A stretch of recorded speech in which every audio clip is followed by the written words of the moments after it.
Assalamualaikum warahmatullahi wabarakatuh. Perkenalkan, nama saya Muhammad Apil Nisak dari Penjas E angkatan 2019. Di sini saya akan menjelaskan tentang RPP atau Rencana Pelaksanaan Pembelajaran. Definisi rencana pelaksanaan pembelajaran.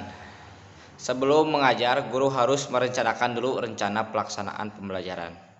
Maka dari itu, menurut para ahli, definisi pembelajaran tersebut dapat dijelaskan sebagai yang telah dikemukakan oleh Mulyasha pada 2007 halaman 183. Mengungkapkan bahwa RPP adalah rencana penggambaran prosedur dan manajemen pengajaran untuk mencapai satu atau lebih kompetensi dasar yang ditetapkan dalam standar kompetensi dan dijabarkan dalam silabus.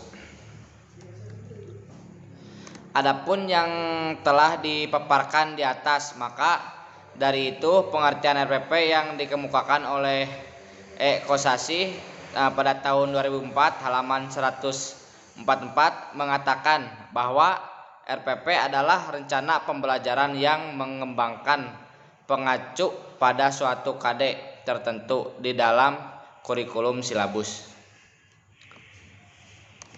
Setiap pendidikan pada satuan pendidikan berkewajiban menyusun RPP secara lengkap dan sistematis agar pembelajaran berlangsung secara interaktif, inspiratif, menyenangkan, menantang, efisien, memotivasi peserta didik untuk berpartisipasi aktif secara memberikan ruang yang cukup bagi prakarsa, kreativitas, dan kemandirian sesuai dengan bakat. RPP disusun berdasarkan KD atau subtema yang dilaksanakan kali pertemuan atau lebih. Ketika guru akan menyusun RPP, maka guru terlebih dahulu harus mengetahui berbagai prinsip dalam penyusunan RPP.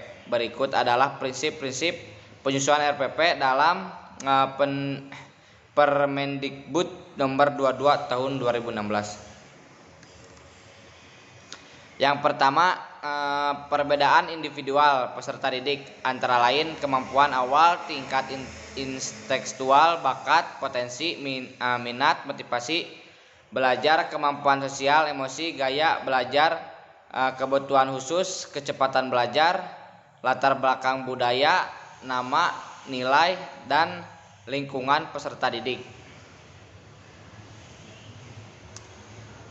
Yang kedua, berpusat pada peserta didik untuk mendorong semangat belajar, motivasi, minat, kreativitas, inisiatif, inspirasi, inovasi, dan kemandirian. Lalu yang ketiga ada partisipasi aktif peserta didik.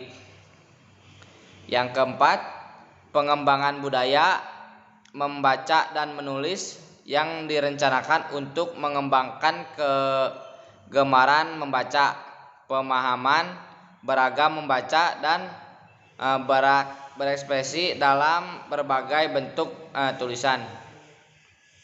Lalu yang kelima, pemberian umpan balik dan tindak lanjut RPP. Memuat rencana program pembelajaran, umpan balik positif, penguatan, pengayaan, dan remedi.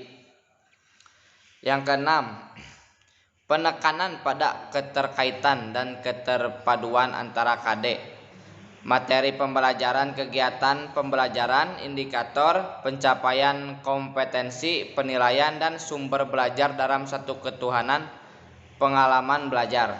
Lalu yang ketujuh, mengakomodasi pembelajaran tematik terpadu, keterpaduan lintas mata pelajar, lintas aspek belajar, dan keragaman budaya. Yang kedelapan, penerapan teknologi informasi dan komunikasi secara terintegrasi, sistematis, dan efektif sesuai dengan situasi dan kondisi. Rencana pelaksanaan pembelajaran juga memiliki prinsip-prinsip penilaian hasil belajar dalam penentukan instrumen penilaian untuk melihat hasil belajar siswa yang diharapkan dapat mencapai tujuan pembelajaran yang dilaksanakan. Adapun prinsip-prinsip penilaian hasil belajar yang harus dicermin pada RPP tersebut terdapat pada Permendikbud nomor 23 tahun 2016 sebagai berikut. Yang pertama ada sahih, lalu yang kedua ada objektif, yang ketiga adil, yang keempat terpadu, yang kelima menyeluruh, yang ketujuh sistematika, yang kedelapan peracuan kriteria, dan yang kesembilan akuntabel. Nah, langkah-langkah dalam penyusunan RPP harus sesuai dengan langkah-langkah yang telah ditetapkan oleh para ahli. Menurut Hanafiyah dan Cucu Suhana pada tahun 2012 halaman 123 menyatakan bahwa langkah-langkah penyusunan RPP adalah sebagai berikut. Yang pertama, mencantumkan identitas RPP. Lalu yang kedua, merumuskan tujuan pembelajaran. Yang ketiga, menentukan materi pembelajaran. Yang keempat, menentukan metode pembelajaran. Yang kelima, menetapkan kegiatan pembelajaran. Yang keenam, memilih sumber pembelajaran. Dan yang ketujuh, menentukan penilaian.